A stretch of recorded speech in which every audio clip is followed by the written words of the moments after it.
Melanjutkan dari video sebelumnya, ini adalah hasil jamur di usia 4 hari sampai dengan 7 hari masa panen dengan ukuran kumbung 4 meter kali 60 cm. Dan ini sudah tembus menghasilkan jamur di angka 14 kg. Jadi ini satu gandeng ini ya, jadi ini setara dengan 8 meter kali 60 cm. Nah, kira-kira kalau dirupiahkan itu kurang lebihnya mendapatkan rupiah itu 560.000. Jadi sudah lebih dari modal ya kalau menurut saya. Nah, video ini hari keempat panen sampai dengan 7 hari ini menyampur jadi satu di video ini ya. Dan ini sudah mulai nampak perubahan daripada bentuk jamurnya. Yang kemarin mungkin lebih kecil dan sekarang itu sudah sedikit lebih terisi dan lebih membesar seperti ini. Nah, ini berhubung sudah saya beri asupan yang namanya nutrisi, ya jadinya seperti ini ya, ada perubahan seperti itu. Nah, misal teman-teman buat tanpa menggunakan nutrisi itu jamurnya tetap tumbuh, hanya saja dari segi kualitas dan tekstur jamurnya itu jelas tentu berbeda. Nanti di situ teman-teman akan mulai menemukan jika teman-teman sudah punya banyak pengalaman. Nah, di sini dengan hasil 8 meter kali 60 itu menurut saya ini kurang maksimal untuk pertumbuhannya, karena ini kan ditambah cuaca yang selalu hujan, jadi repot di cara merawatnya. Dan yang kedua, ini starternya ini tidak pakai terlalu banyak pupuk. Jadi di sini saya mengandalkan dari kualitas bonggol jagungnya, karena bonggol jagungnya itu fresh ya. Jadi saya harus mengurangi yang namanya pupuknya. Karena kalau bonggol jagung yang fresh sedang ditambah pupuknya, takaran pupuknya itu akan berdampak fatal ke pertumbuhan jamurnya. Jadi di sini saya lebih hanya merangsang pertumbuhan jamur yang benar-benar alami dari bonggol jagungnya. Nah, berhubung bonggol jagungnya ini fresh, ya saya ngasihnya otomatis ya sedikit. Nah, disitulah letak perbedaannya pembudidaya yang sudah cukup banyak pengalaman dan yang masih pemula. Jadi bedanya di situ. Mungkin kalau saya sendiri ya, secara pribadi itu saya paham kapan harus menambah pupuk dan kapan harus mengurangi. Di cara penyiramannya pun sama demikian, kayak gitu. Jadi intinya semua butuh proses, tidak langsung instan dan teman-teman langsung bisa paham seutuhnya seperti itu. Nah, jadi harus telaten memang kalau membudidayakan jamur bonggol jagung seperti ini.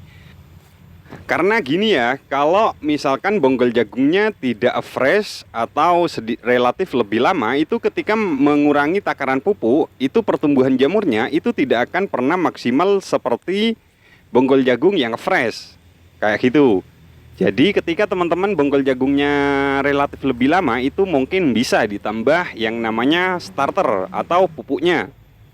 Jadi kalau teman-teman menggunakan cara yang sama digunakan ke bonggol jagung yang sedikit lama, itu akan hasilnya sedikit berbeda kayak gitu. Bahkan jamurnya itu bisa tumbuh kecil-kecil. Dan ketika pakai bonggol jagung yang fresh sekalipun, jika teman-teman cara merawatnya yang enggak sesuai, ya tentu hasil jamurnya itu tidak akan maksimal. Bahkan banyak yang pertumbuhannya kecil-kecil. Contohnya punya saya seperti ini kan masih ada ya yang kecil-kecil.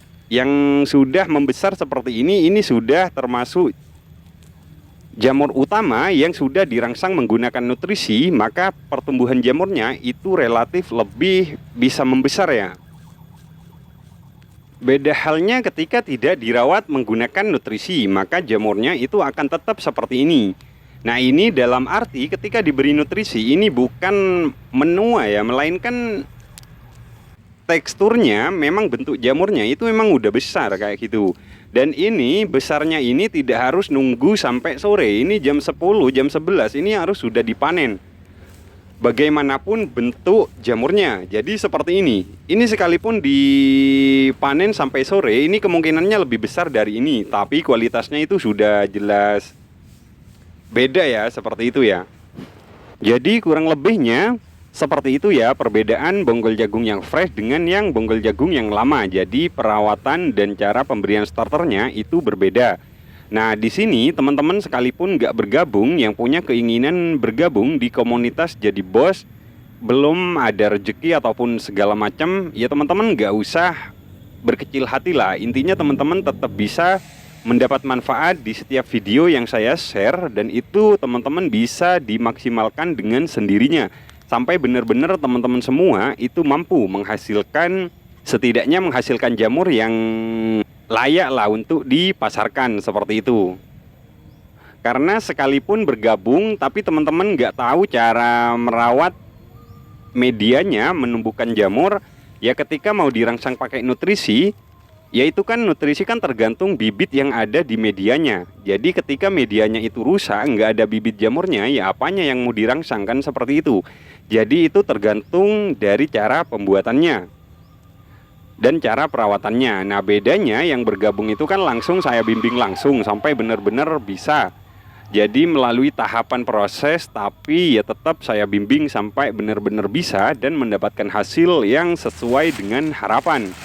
Nah sekalipun sama-sama berproses, hanya saja yang bergabung tetap saya pikir akan lebih mudah mengembangkan budidaya jamur bonggol jagung ini dengan cepat ya untuk memahami. Kurang lebihnya seperti itu. Nah mungkin sekian untuk sharing kali ini. Semoga video ini bermanfaat untuk siapapun yang menonton video ini. Saya akhiri dengan salam. Assalamualaikum warahmatullahi wabarakatuh.